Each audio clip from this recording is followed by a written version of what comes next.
Salut. Bonjour. Salut. Bonjour. Bonjour. Bonjour. Bonjour. Nous sommes les élèves de l'11e classe de la DSA. On a décidé de visiter le lycée franco-hellénique comme les élèves français l'ont déjà fait avant. On fait un petit reportage pour présenter l'école. Pour cela, on va parler avec plusieurs élèves et représentants du lycée.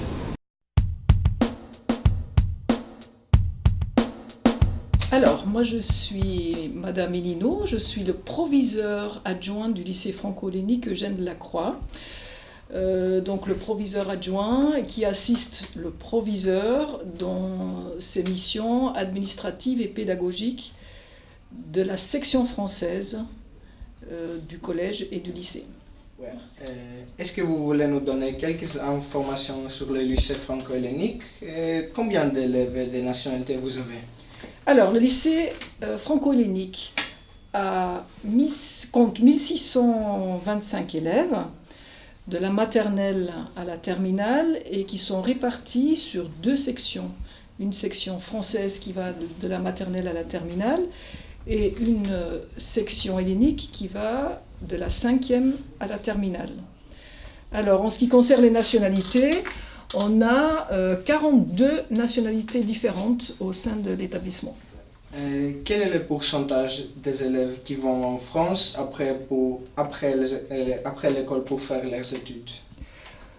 Je dirais qu'environ 65% des élèves poursuivent leurs études en France. Alors, quelle différence est-ce qu'il y a entre le lycée franco-hellénique et les autres écoles en France?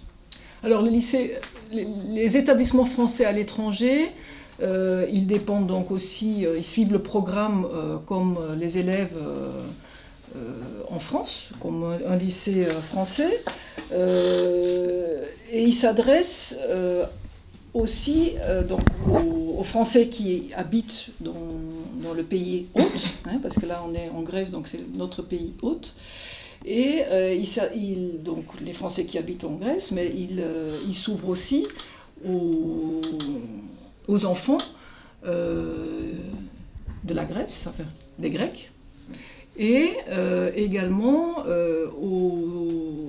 souvent c'est les enfants des diplomates qui changent souvent d'endroit, et donc du coup ça leur permet de ne pas changer pour leurs enfants, parce qu'ils changent souvent de tous les 4 ans d'établissement, enfin de pays, donc ça permet à leurs enfants d'avoir un suivi dans leur scolarité, et comme ça leurs enfants ne sont pas obligés de changer à chaque fois de système éducatif. Qu'est-ce que les élèves doivent faire pour passer le bac dans la section française et grecque? Travailler, réviser, s'ouvrir au monde.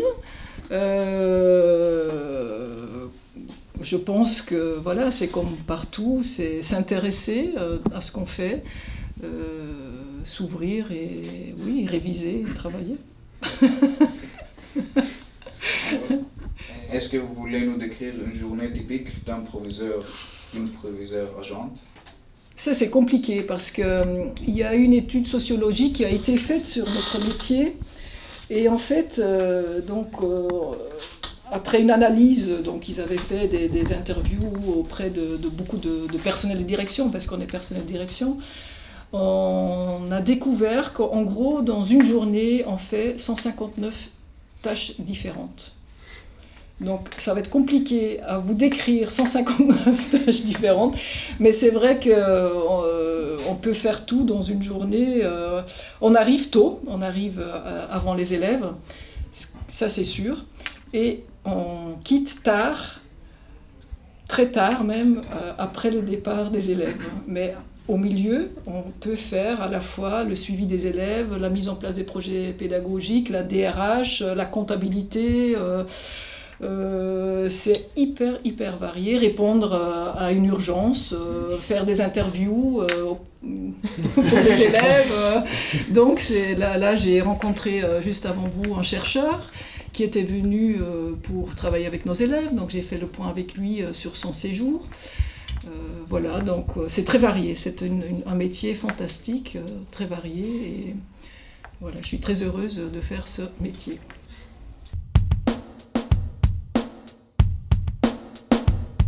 Bonjour, je suis Henri Pastol, je suis le conseiller principal d'éducation de cet établissement, le seul CPE de cet établissement qui compte 570 élèves pour la section française, et moi je m'occupe des 570 élèves de la section française, collège et lycée. Est-ce que vous voulez nous décrire une journée typique dans le CPE? Ah, très bonne question, j'aurais du mal à y répondre parce qu'il n'y a pas de journée typique dans mon métier. Il y a une journée qui commence et une journée qui termine, et entre deux, il y a beaucoup de choses qui s'y passent.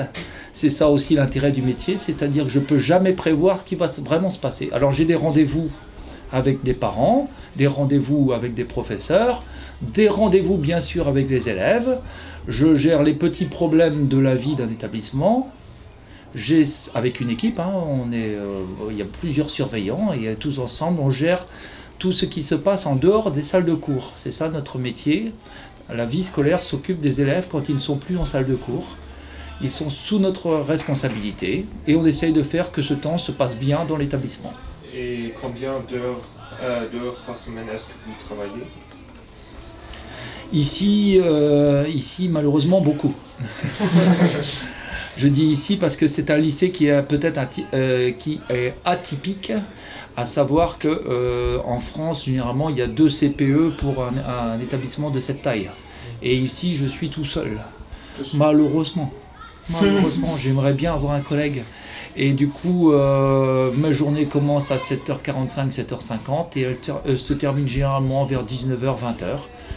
Et le midi, je me rends une petite demi-heure pour manger avec les collègues professeurs. Voilà ma journée à peu près, le découpage.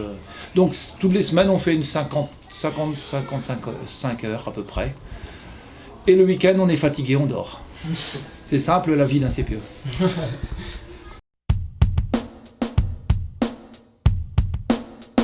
Combien d'années vous êtes déjà en Grèce? Quelle différence est-ce qu'il y a entre la vie en France et la vie en Grèce?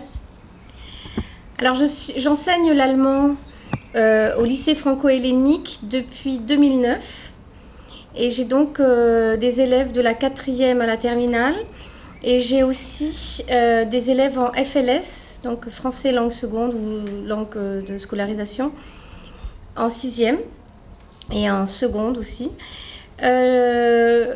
Ça fait 7 ans donc que je suis ici. La vie, la différence, je ne sais plus très bien comment la vie en France est, parce que j'ai quitté la France il y a 25 ans. J'ai vécu dans différents pays, mais moi je suis de Marseille, donc Marseille, Athènes, il y a quand même des ressemblances. Le ciel bleu, le soleil, ça c'est très agréable. Je dirais que les gens en Grèce sont peut-être plus avenants, plus sympathiques, plus souriants qu'en France. Est-ce que vous avez déjà travaillé à l'étranger, et si c'est le cas, où? Oui, j'ai travaillé aux États-Unis. J'ai vécu 3 ans aux États-Unis, à Washington DC, mais quand j'étais très jeune. Et là-bas, j'ai enseigné à l'université et dans une école aussi. Et c'était très intéressant, j'ai appris beaucoup de choses. À une façon différente de travailler avec les élèves par rapport à la France, une façon plus ouverte et plus douce. Ensuite, j'ai vécu en Allemagne, à Bonn, pendant 14 ans. Et là, j'ai travaillé dans des écoles allemandes et des écoles internationales anglophones. Et j'enseignais le français et l'allemand. Et c'était aussi une expérience différente. C'était le IB, par exemple. On faisait... donc ça m'a ouvert beaucoup l'esprit, et ça m'a ouvert à d'autres cultures et à d'autres façons d'enseigner. Est-ce que vous aimez enseigner l'allemand de cette école? Oui, beaucoup. Les élèves sont sympathiques, ils sont vivants. Il y a des jours où ils travaillent beaucoup, des jours où ils travaillent moins. Mais c'est une ambiance agréable. D'ailleurs, nous avons ouvert un blog que vous pouvez regarder. Et on s'amuse beaucoup et dans une ambiance conviviale. Voilà, c'est ça. Combien d'heures par semaine est-ce que vous travaillez? Alors, à l'école française, tout dépend. Si on travaille en primaire ou en secondaire. En primaire, je pense que les professeurs travaillent 25 ou 27 heures par semaine devant les élèves. Et en secondaire, tout dépend si on a l'agrégation. Avec l'agrégation, on travaille 15 heures par semaine. Avec le CAPES, on travaille 18 heures par semaine. Et moi, j'ai le CAPES, donc je travaille 18 heures par semaine. Et voilà, et plus les cours à préparer, etc. Mais devant les élèves, c'est 18 heures. C'est donc différent de l'école allemande.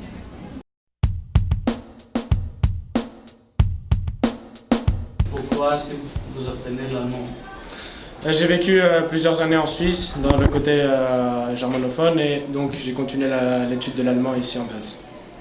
Parce que j'aime parler d'allemand et je suis vraiment intéressé par cette langue. Comment ça fait que tu vas à l'école franco-hellénique? Je vais à l'école franco-hellénique parce que mes parents sont français. Quelque chose que tu trouves exceptionnel dans ton école?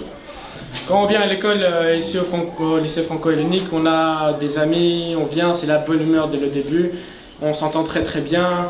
Il y a un terrain de foot où on peut jouer toute la journée, on peut sortir de l'école pour aller au supermarché Veropoulos, on peut aller même au Plesio acheter des affaires et c'est très très intéressant. Et c'est pour ça qu'on est ici content d'être au lycée franco-hellénique. Est-ce que vous avez une bonne relation avec vos professeurs? Oui, on a une très bonne relation avec nos professeurs. Combien de cours est-ce que tu as par semaine?